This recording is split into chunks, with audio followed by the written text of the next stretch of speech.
Que vous soyez au lycée, en première année, en deuxième année, vous soyez futur cube de classe prépa, cette vidéo est faite pour vous. Quels sont les 10 commandements de l'été en classe prépa?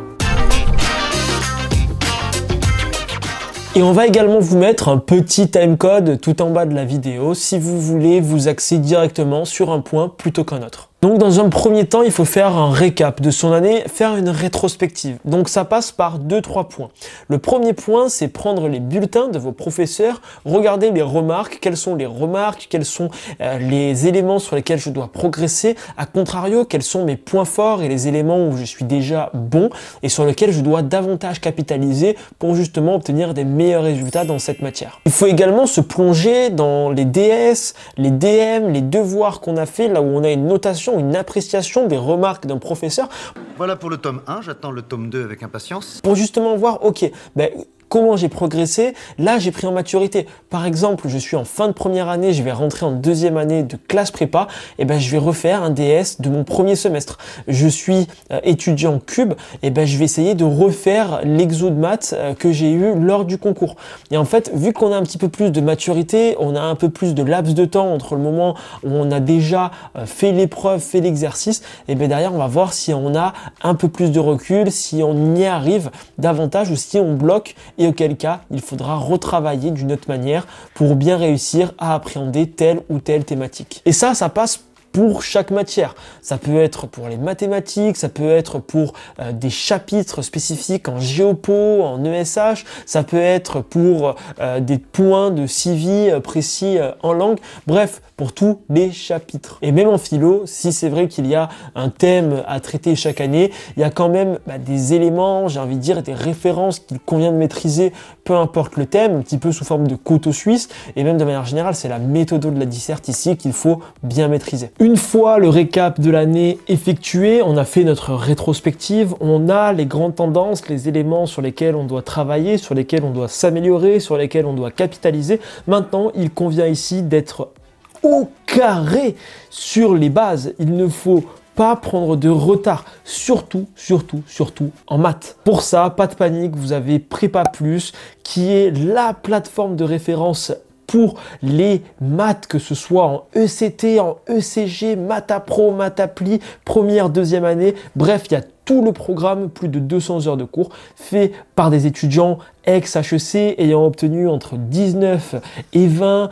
Bref, c'est la crème de la crème. Prépa Plus, vous voyez actuellement s'afficher à l'écran. Vous l'avez en description. Bref, pas d'excuses pour ne pas cartonner en maths. Et vous avez d'autres vidéos sur la chaîne où on analyse des copies qui ont obtenu 20, on va interviewer des profs. Bref, il faut être carré sur les maths. Au niveau des langues aussi, il faut être à jour vraiment sur tout l'aspect grammatical, sur toute la syntaxe, sur toute la partie aussi vocabulaire. Les conjugaisons ne doivent plus être un secret pour vous parce qu'en deuxième année, ça va être très court. L'année du moins des concours, c'est une année qui est beaucoup plus restreinte dans l'année puisqu'elle se termine à peu près courant avril avec les premières épreuves Écricom puis l'ABCE.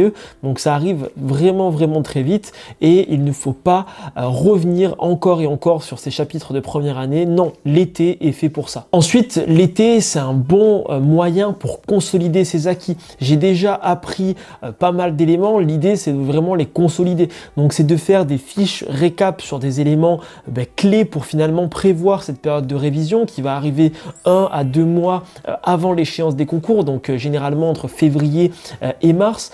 L'idée ici aussi, c'est potentiellement de chercher des éléments supplémentaires, mais vraiment ici, il faut consolider ces matières fortes. Il faut vraiment arriver lors de cette deuxième année de classe prépa, lors des concours, ou lors finalement même de cette première année de prépa pour les lycéens qui nous regardent, avec peu finalement d'éléments instables, parce que derrière, ça va aller très vite. La prépa, on le dit souvent, c'est un marathon, mais c'est aussi un sprint, parce qu'il ne faut pas aller trop doucement. C'est un concours, mine de rien, à la fin. Donc, il convient quand même ici de bien consolider ses acquis et d'être très au clair sur ses bases. Sur la période estivale, vous devez être absolument au clair sur tous les aspects qui sont méthodologiques. C'est pour ça que ma recommandation, c'est de commencer à regarder les rapports de jury. On en publie une pluralité sur le site de Mister Prépa, on va les analyser, c'est de regarder des bonnes copies pour voir, ok, concrètement, quelles sont les exigences des concours, à quoi je dois me conformer pour l'échéance des concours. Pour rappel, on ne vous demande pas d'être un expert en économie, en management, en maths, d'être bilingue, on vous demande de réussir un concours à un instant T. Donc il convient ici de bien être clair sur les éléments attendus et d'être vraiment finalement de correspondre en fait aux acquis attendus. Et c'est là où vous allez faire la différence, dans l'approfondissement. J'ai vu par exemple, voilà, mon chapitre sur la croissance économique, un chapitre relativement classique de première année de classe prépa ECG option ESH. C'est très bien.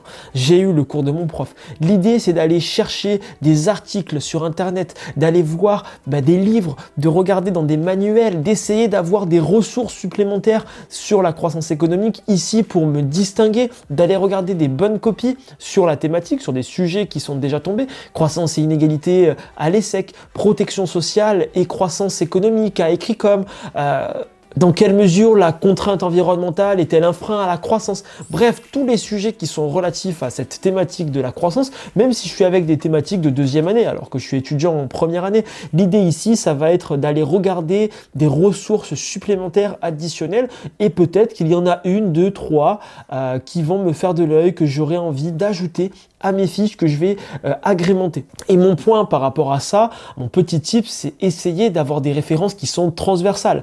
Je vais essayer d'apprendre par exemple un graphique, un modèle économique qui va pouvoir être transposable sur 2 ou 3 sujets différents. Ça permet de gagner du temps lors des révisions, ça permet de limiter finalement l'amas de connaissances qui peut être parfois insupportable et insurmontable en classe prépa. Donc l'idée ici, c'est d'être rationnel et d'optimiser les révisions. Et oui, il faut pas attendre le dernier moment pour faire des annales. Il y a déjà la possibilité de se confronter au concours. Par exemple, pour les maths, vous avez déjà Prépa Plus, magnifique. Vous avez également le bouquin Avomath, le fameux de Sylvain Rondy, les 12 ans de Mathédec, où il y a les éléments qui sont cochés pour ceux qui sont accessibles en première année. Vous avez pas mal de parties aussi dans les sujets EM Lyon, Écricom, les débuts d'exercices qui sont accessibles pour des premières années. Par rapport à ça, n'hésitez pas à demander à vos professeurs pour qu'ils puissent un petit peu vous aiguiller sur les sujets que vous pouvez déjà faire. En ESH, en géopolitique, il y a beaucoup de sujets qui tombent finalement sur des éléments de première année, parfois des sujets qui sont 100% première année oriented.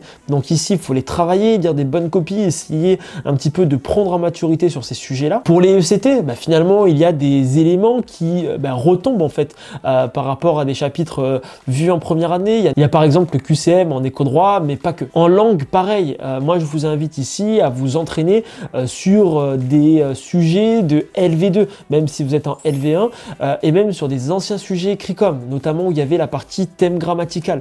Ça peut vous permettre ici de revoir un petit peu les bases de conjugaison, le vocabulaire qui est finalement assez fréquent, qui retombe assez souvent. On est un petit peu marqué par ce vocabulaire très parfois axé sur des thématiques business ou autres. Donc bref, il faut être vraiment dans une logique de concours, de révision des annales, parce qu'encore une fois, je me répète, mais je vais le redire, il ne faut pas être expert dans la matière, il faut juste réussir le jour J. Vous avez 4 heures d'épreuve, il faut dégommer l'épreuve dans les 4 heures. Point final. Bon, après, si vous avez les euros, c'est un autre game, mais vous avez compris la logique déjà pour être admissible. Et si j'ai une barre d'admissibilité qui est très confortable, on peut aller aux euros plutôt sereinement. C'est quand même bien de savoir à quelle sauce vous allez être mangé. Donc de voir un petit peu, concrètement, par exemple en culture générale, je sais que le thème de culture générale pour l'année prochaine sera l'image. Donc c'est bien, je vais pouvoir déjà commencer à regarder du contenu lié à ça. Je sais que par exemple en ESH, en géopo, je vais traiter telle et telle thématique. Donc c'est intéressant, voilà, de pouvoir se cultiver un petit peu sur le sujet. Pareil pour les maths, ok, je vois que là, je vais devoir par exemple travailler sur tout ce qui va être endomorphisme, isomorphisme, et il faut quand même maîtriser le début et les bases de l'algèbre. Donc notamment pour les maths, grosso modo, vous avez le mode d'emploi pour monter une table. Si vous ne savez pas comment visser un boulon, c'est problématique pour les maths. Et pareil pour les langues, voir un petit peu les sujets qui sont tombés les dernières années, même avant. En Iéna, ça peut être intéressant de regarder. Iéna, c'est l'ancienne banque. Maintenant, ça a fusionné, tout devient Elvi, mais avant, c'était Iéna, Elvi et Cricom. Donc, regardez les anciens sujets tombés en Iéna, regardez les sujets aussi récents et anciens tombés à Elvi, regardez les sujets tombés à Ecricom. Ça permet un petit peu de voir des tendances sur les thématiques qu'il convient de bien maîtriser pour aborder les concours sereinement. L'été, c'est un moment aussi qui est festif, qui est convivial. C'est un moment où vous devez bien évidemment travailler beaucoup moins. Il faut se faire plaisir, travailler des matières qui vous font plaisir. C'est l'année voilà, des JO, c'est l'année du sport. Donc ici, c'est important de ne pas se cramer pendant cette période estivale. Moi, ce que je vous conseille de faire, c'est principalement du travail passif. Moi, ce que j'adorais faire pendant l'été, par exemple, c'était faire des exos de maths en écoutant de la musique, ou alors c'était lire des livres au bord de la piscine.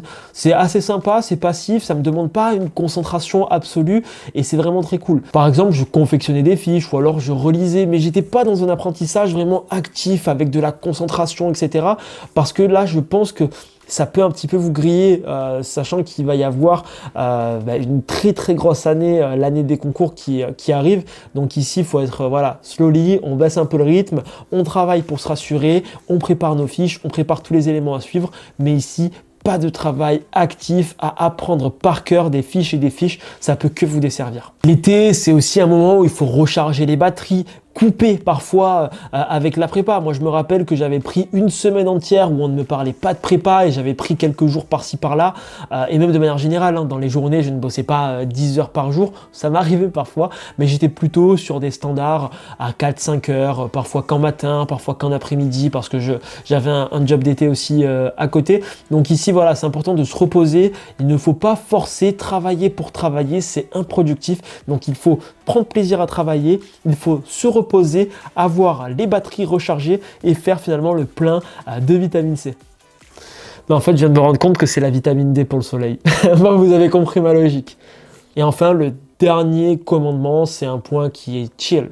Netflix and chill. Effectivement, l'objectif, c'est d'allier l'utile à l'agréable. Donc, je vais regarder des films, des séries, des documentaires, le tout en langue étrangère, en version originale idéalement, pour m'imprégner un petit peu de la langue et finalement, encore une fois, passivement essayer de travailler sans finalement produire un effort qui est notable avec un travail actif d'un apprentissage qui peut être lourd. Dis en commentaire le commandement que tu préfères ou s'il y a un autre élément qu'on a peut-être non mentionné et qui est selon toi très pertinent. Lâche ton pouce parce que ça ne coûte rien et franchement ça nous met bien au niveau de l'algo, ça récompense le travail de toute l'équipe de Mister Prépa et surtout abonne-toi pour un contenu à forte valeur ajoutée par des anciens préparationnaires et des experts sur l'écosystème prépa grande école.